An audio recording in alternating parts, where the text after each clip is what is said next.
speaker. She has the Happy Kitchen, like Cucina Alegre. It's a wonderful program. She has some information up here, and she'll be giving a talk with us right now. So I will let her come over and talk more. If you aren't familiar with the Sustainable Food Center, Google that. Great organization, doing a lot of outreach and community programs, and also working proudly with the Funky Chicken Food Tour. We're very grateful to them for their sponsorship. And without further ado, I'll go ahead and turn this over to Joy.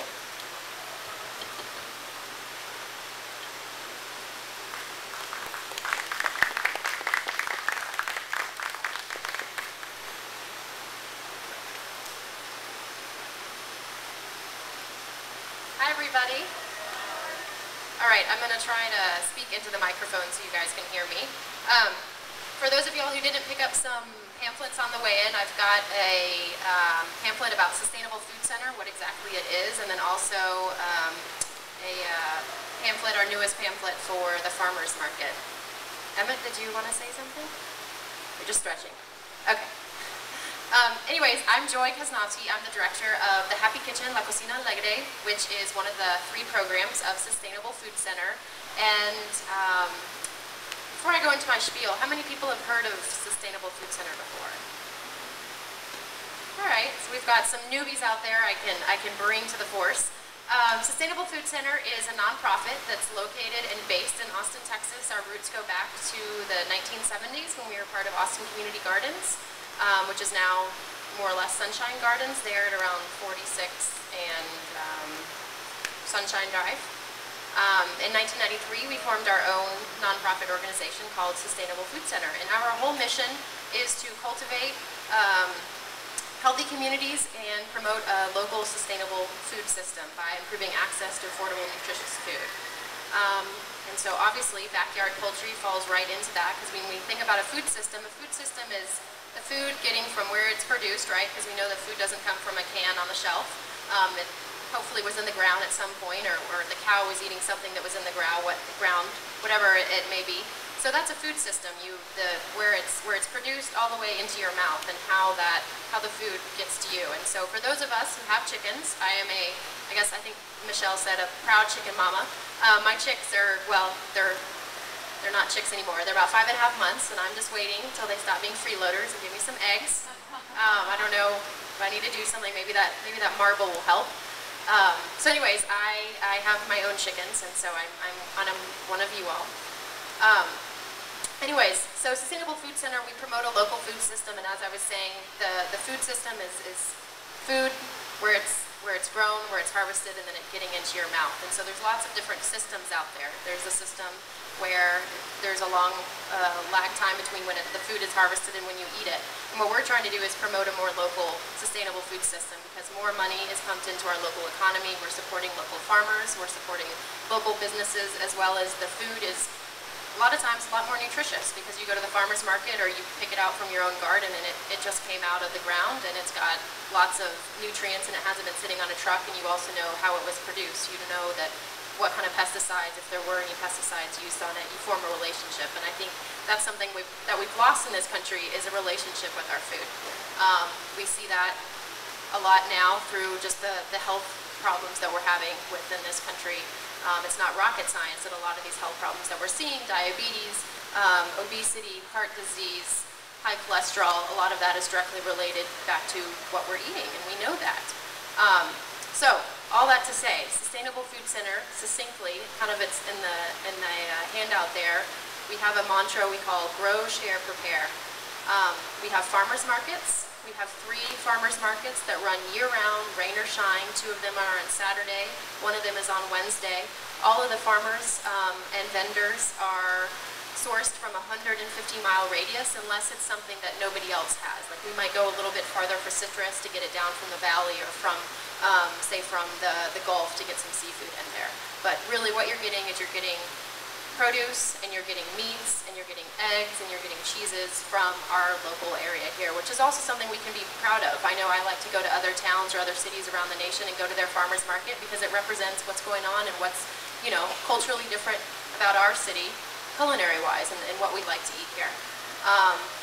And again, you can have that conversation with the farmer or the rancher and find out exactly how your food is being produced, what I think is really powerful, something that we don't necessarily get to do that much anymore if we do go to the grocery store. So we do farmers markets, and we also are the first organization to open up those farmers markets to food stamp recipients, meaning that people who have food stamps or what's now called a Lone Star card can actually swipe their card and use that. So we're trying to increase access to everyone, that you don't just have to come with an ATM card or a cash, you can actually use food stamps as well. Or SNAP. It's hard because they're formally called food stamps, but if I say SNAP, most people kind of look at me strangely, or the Lone Star card. We also have pretty interesting programs how we connect people at work sites with local produce. We have a program called Farm to Work, and people at their work site, whether it's the Texas Department of State Health Services or another state agency or even private companies such as Convio, can actually order a basket of produce online similar to community-supported agriculture, and it gets delivered to them at their place of work once a week. The idea behind this was trying to increase fruits and vegetable consumption and also provide a market for these farmers. Farmers are struggling. A lot of the small farmers, we know this, and they're looking for ways to sustain their operation, their business, by a new business model, and that's what this has given them. We also have our Farm to School project called Sprouting Healthy Kids, which is the only one that exists like it in Austin, and we partner with elementary and middle schools in primarily the Northeast Austin area, and we have gardens on their campus, as well as food systems education in the classroom and local produce in the cafeteria with farmer visits. So farmers actually come and talk to the kids about the food. And so again, it's really connecting those kids to their food, hoping that they'll also make healthy food choices as they grow older. The second program is Grow Local, and that's everything having to do with growing your own food. So those of you all, does anybody grow their own food as well as grow their own chickens, I guess? Okay, good majority of us. So we do backyard gardening, we do container gardening, we do community gardening. There's a lot of different ways that people can be self-sufficient in growing some of their own food. I know I bought my house about 2.5 years ago, and I ripped up a good half of the front yard, and that's where I put my garden, right in the front yard, because my backyard was shady. And I also, it's a great conversation starter. People walking down the street or riding their bike or walking their dog stop, and well, what's that? Oh, what's that growing? I think it's fun for people.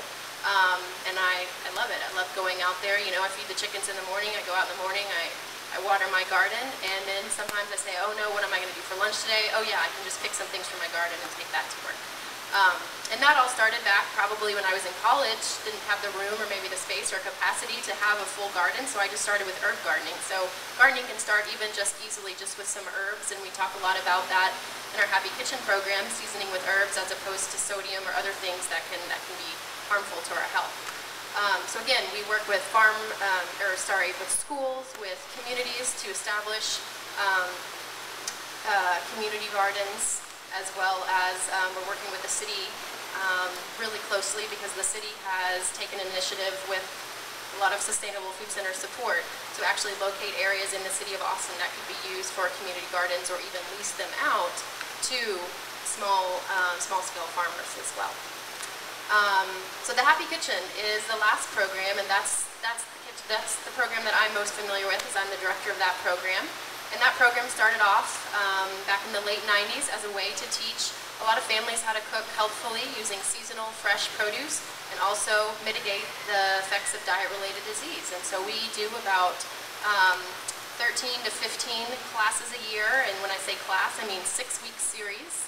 So a class lasts 6 weeks. It's an hour-and-a-half long every week. Participants come, they learn how to make dishes such as maybe what we're going to eat today, and they leave each class with the actual ingredients to go home and make the recipe in their house. And so they get to take the ingredients home, make it with their kids, have that kind of social support of maybe making those healthy behavior changes in their life. And the program is very successful. We offer classes in both Spanish and English. La Cocina Alegre, obviously the Happy Kitchen in Spanish, it started off as a Spanish-speaking program only, but now we do both languages. And what's also something really unique about the program is that the people who teach the program, or that teach the classes, are called facilitators, and they're actually community-based, mainly women who've gone through the training and are actually leading these classes in their community. So we're also